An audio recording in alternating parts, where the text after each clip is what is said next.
Alright, so my name's Will, and I'm going to be talking to you today about the first concert I ever went to, and pretty much the day I decided I wanted to pursue music as my career. I'd always grown up around music. My dad was a musician, so I always, since I was probably about this high, I just remembered going to see him play and him being in bar bands and mostly like classic rock, you know, and that was kind of weird for me a little bit because that wasn't the kind of music I listened to really, or not the kind of music I listened to, but not really the kind of music I was around or was popular, you know. So my mom too, who also grew up in the 60s and 70s, came, you know, from that era and around that music, would always play that music in the house, you know. So I grew up listening to bands like Led Zeppelin and The Who and, you know, guys like Jimi Hendrix and just the classic rock guys. And I just remember feeling a little different, a little out of place, because, you know, everyone I hung out with and grew up with was listening to Britney Spears and NSYNC and Backstreet Boys and blah, blah, blah. And, you know, I just wanted nothing more but to listen to these classic rock bands. That was just like real music to me, you know. It was just so much more than, oh, you know, I got a crush on you and blah, blah, blah. So one band, though, that really stood out to me in particular was the Beatles. And I don't know if you've ever heard of them, but you probably should know about them. And I just really, more than any of those bands at all, I think I just really got into a phase of just nothing but listening to the Beatles and over and over and over. And one of my first memories ever of one of my first CDs was a Beatles #1 album, and it was just an album of all their #1 charts. So, I mean, to think of an artist making a #1 spot, you know, once in their career is amazing. But, you know, here I am, this little kid, and I'm listening to music for the first time, and I'm listening to a band who has an album of entire first #1 charts, you know. So I'm obsessed by them. Listening to every song, I learn every single word. I even start to play guitar so I can, you know, learn and sing with these songs and try to appreciate them more, I guess. But the more I got into it, the more I realized, sadly, that I'm probably never going to see the Beatles. Because, well, #1, half of them are dead.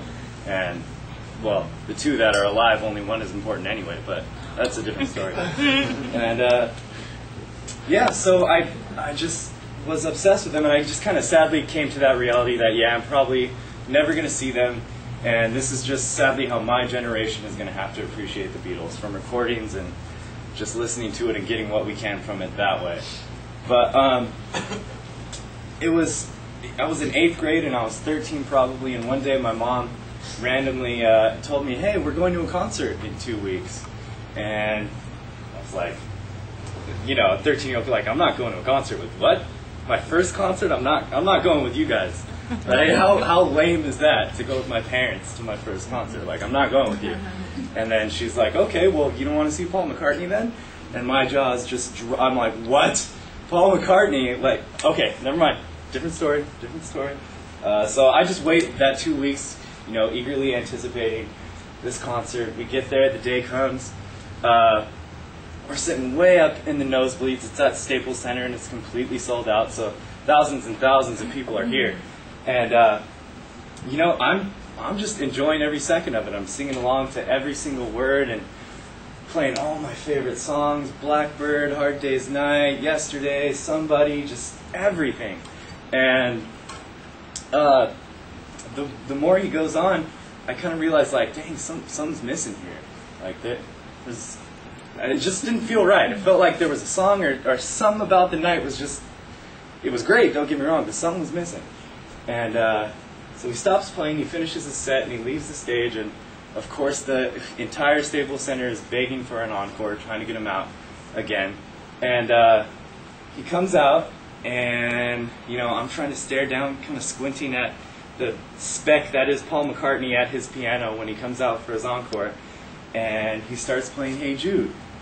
And if you don't know that song, please, please, please look it up, because it was one of the most powerful, moving moments of my life.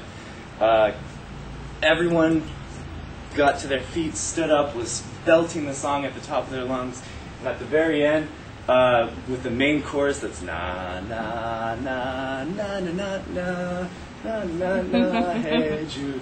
So you gotta know it, but it was just amazing. I remember the whole entire Staples Center, just belting this and together as one, screaming this as loud as they could, and then the band stopped. And then for a minute after that, I think, at least, and this is probably one of the longest minutes of my life too, but still the whole entire Staples Center was just still singing the na na na na na na and continuing with the song, and I didn't even know how to describe that moment. It was so insane that here I am, this 13-year-old kid with 40-year-olds next to me and different colored people next to me, and people with different backgrounds, and all these types of different people here for one thing, and to appreciate and value one thing, which was music. And when I realized that that's what I wanted to do for the rest of my life. So, yeah.